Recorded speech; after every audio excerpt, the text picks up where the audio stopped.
है। ये देश सामाजिक सौहार्द की बात करने वाला राष्ट्र है। 100 करोड़ से भी ज्यादा हिंदू भारतवर्ष में रहते हैं और सनातन संस्कृति, सनातन मान्यताओं पर आधारित इस भारतवर्ष की नींव है। परंतु सनातन संस्कृति, सनातन मान्यताओं पर आघात करने वाले लोग और प्रायोजित तरीके से सनातन संस्कृति को नीचा दिखाने का प्रयास करने वाले लोगों के खिलाफ कार्रवाई जो है वो निश्चित ही होगी। तो बिहार के नीति निर्माण करता जो जंगल राज पार्ट 1 में रहे और जंगल राज पार्ट 2 में जो नीति निर्माण करता है, इनसे पूछने की आवश्यकता है कि ये किस प्रकार से बिहार के लोगों का एक ऐसा दोहन कर रहे हैं, इस प्रकार से उनकी सोच का दोहन कर रहे हैं। देख सकते हैं जदयू के नेता, जदयू के कार्यकर्ता और भारतीय जनता पार्टी के कार्यकर्ताओं में तुलनात्मक अध्ययन करने की आवश्यकता है। बिहार के मुखिया स्वयं को तुलना करने बैठे हुए, इंडी अलायंस बना रहे हैं, जहां बैठ करके इनके जो लोग हैं लगातार सनातन संस्कृति को गाली देते हैं। इनका एक नेता उदयनिधि स्टालिन सनातन संस्कृति को पॉइजन बोलते हैं। दूसरी तरफ बिहार के शिक्षा मंत्री, जहां से शिक्षा का उदय होना है, वो शिक्षा मंत्री रामायण को दिग्भ्रमित करने वाला बताते हैं। इनके एक विधायक बताते हैं कि मदरसा में और मस्जिद में बैठ करके रामायण लिखी गई थी। तो इस प्रकार से जिन लोगों की मति भ्रष्ट है, इन्होंने कभी पढ़ाई तो की। जिस राज्य में एक ही परिवार से दो दो मुख्यमंत्री रहे, उनका स्वयं का बेटा जो है वो स्कूली शिक्षा से दूर रहा। कहावत है ना, अंधों में काना राजा। तो ये कहावत कहीं ना कहीं चरितार्थ करने वाली है कि जब संपूर्ण बिहार के भविष्य को जब वो अंधा कर देंगे तो उसमें राजा कौन होगा? वो जो राजनीतिक रूप से जो काने होंगे वही तो राजा बनेंगे। नमस्कार, मैं मनीष और आप देख रहे हैं मीडिया दर्शन। केंद्रीय मंत्री गिरिराज सिंह का एक बयान आया था। उन्होंने कहा कि जितने भी अब खाद्य पदार्थ जो बाजारों में बेचे जा रहे हैं वो हलाल सर्टिफिकेट के साथ बेचे जा रहे हैं। इसी तमाम मुद्दे पे बात करने के लिए हमारे साथ मौजूद हैं भाजपा के प्रदेश प्रवक्ता सुमित शशांक।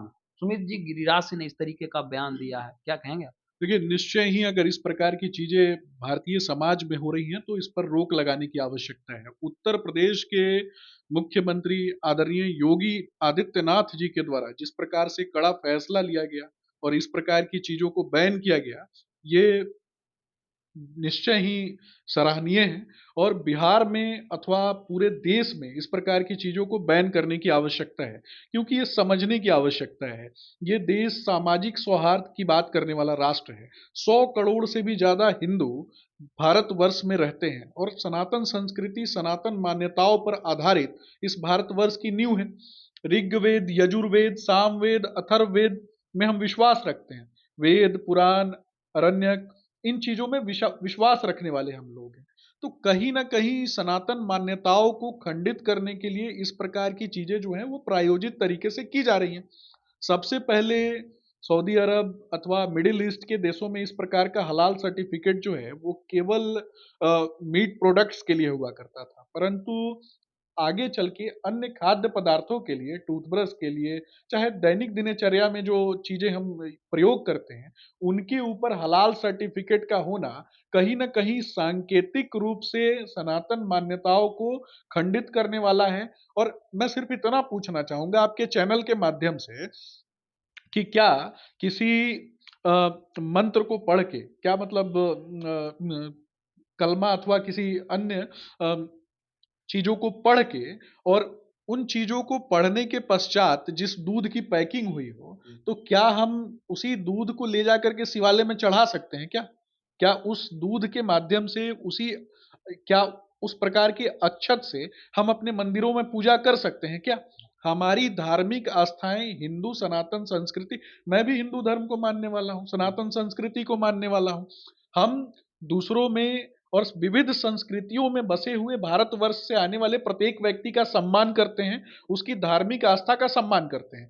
परंतु सनातन संस्कृति, सनातन मान्यताओं पर आघात करने वाले लोग और प्रायोजित तरीके से सनातन संस्कृति को नीचा दिखाने का प्रयास करने वाले लोगों के खिलाफ कार्रवाई जो है वो निश्चित ही होगी।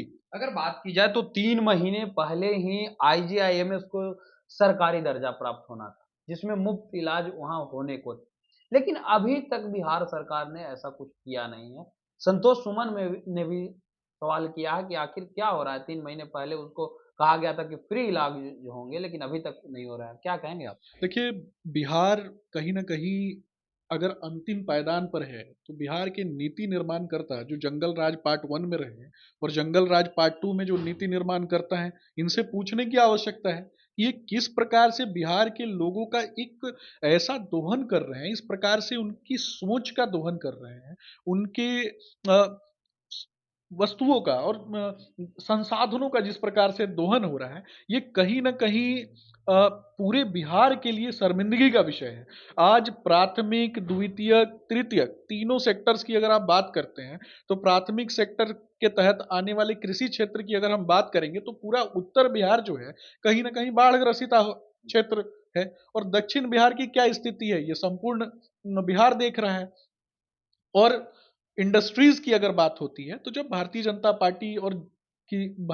पार्टी जदयू के साथ सरकार में थी और माननीय उस समय हमारे उद्योग मंत्री सैयद शाहनवाज हुसैन जी थे, तो उनके द्वारा किस प्रकार से कार्य किया गया। और आप तुलनात्मक अध्ययन करके देख लें कि जदयू के जो मंत्री तत्काल उस समय जब थे, तो इन दोनों का तुलनात्मक अध्ययन करने की आवश्यकता है कि उन लोगों ने किस प्रकार से कार्य किया। तो यहाँ भारतीय जनता पार्टी की कार्य पद्धति, भारतीय जनता पार्टी का कार्य करने का तरीका और समाज के प्रति हमारी जो सोच है और समाज के प्रति हमारी जो नैतिक दायित्व है, इनकी पूर्ति करने का की जो चीजें हैं, वो बिल्कुल आप तुलनात्मक अध्ययन में देख सकते हैं। जदयू के नेता, जदयू के कार्यकर्ता और भारतीय जनता पार्टी के कार्यकर्ताओं में तुलनात्मक अध्ययन करने की आवश्यकता है। भारतीय जनता पार्टी की सोच हमेशा से राष्ट्रीय नव चेतना को आगे बढ़ाने वाली रही। भारतीय जनता पार्टी के कार्यकर्ता एवं भारतीय जनता पार्टी के नेता हम भारत को माँ मानते हैं, विविध संस्कृतियों में भारतवर्ष का सम्मान करते हैं, पंच महाभूतों में विश्वास करते हैं, ऋग्वेद, यजुर्वेद, सामवेद और अथर्ववेद में विश्वास करते हैं, विभिन्न सभ्यता और संस्कृतियों में भारतवर्ष का सम्मान करते हैं। देश के यशस्वी प्रधानमंत्री आदरणीय श्री नरेंद्र मोदी जी को देश की प्रत्येक माता बहन जो है अपना भाई मानती है, अपना बेटा मानती है। तो इस प्रकार से हम काम करते हैं, परंतु बिहार के मुखिया स्वयं को तुलना करने बैठे हुए, इंडी अलायंस बना रहे हैं, जहां बैठ करके इनके जो लोग हैं लगातार सनातन संस्कृति को गाली देते हैं। इनका एक नेता उदयनिधि स्टालिन सनातन संस्कृति को पॉइजन बोलते हैं। दूसरी तरफ बिहार के शिक्षा मंत्री, जहां से शिक्षा का उदय होना है, वो शिक्षा मंत्री रामायण को दिग्भ्रमित करने वाला बताते हैं। इनके एक विधायक बताते हैं कि मदरसा में और मस्जिद में बैठ करके रामायण लिखी गई थी। तो इस प्रकार से जिन लोगों की मति भ्रष्ट है, इन्होंने कभी पढ़ाई तो की नहीं। इन लोगों की शिक्षा व्यवस्था तो स्वयं चौपट रही। प्रोफेसर हैं? अरे, मैं चरवाहा विद्यालय से प्रोफेसर हैं। जिस राज्य में मैं पूछना चाहूंगा कि जिस राज्य में एक ही परिवार से दो दो मुख्यमंत्री रहे, उनका स्वयं का बेटा जो है वो स्कूली शिक्षा से दूर रहा। तो ये कहीं ना कहीं सांकेतिक रूप से पूरे बिहार को दिखाया गया कि देखो, जब मैं अपने बच्चों को नहीं पढ़ाता हूं, तो तुम भी अपने बच्चों को मत पढ़ाओ। वे लोग तो ये कह रहे हैं कि फर्जी डिग्री तो हम नहीं ना दे रहे हैं। देखिए, स्पष्ट रूप से समझने की बात है, ये स्पष्ट रूप से समझने की बात है। एक कहावत है ना, अंधों में काना राजा। तो ये कहावत कहीं ना कहीं चरितार्थ करने वाली है कि जब संपूर्ण बिहार के भविष्य को जब वो अंधा कर देंगे, तो उसमें राजा कौन होगा? वो जो राजनीतिक रूप से जो काने होंगे, वही तो राजा बनेंगे। तो इसी प्रकार का प्रयास इन लोगों के द्वारा किया जा रहा है। भारतीय जनता पार्टी का नेतृत्व और हम भारतीय जनता पार्टी के कार्यकर्ता निश्चय ही बिहार के उत्थान के लिए कार्य कर रहे हैं और करते रहेंगे। ये थे हमारे साथ सुमित शशांक, जिन्होंने सीधे तौर पे कहा कि जो 2 बार मुख्यमंत्री रहे हैं, उनका बच्चा अगर 9वीं फेल है, तो आप ये कल्पना कैसे कर सकते हैं कि बिहार के युवाओं के भविष्य को आगे बढ़ा सकते हैं, बिहार के बच्चों को शिक्षित कर सकते हैं। ये कभी भी संभव नहीं हो पाएगा। इस तरह के तमाम अपडेट के लिए देखते रहें मीडिया दर्शन। धन्यवाद।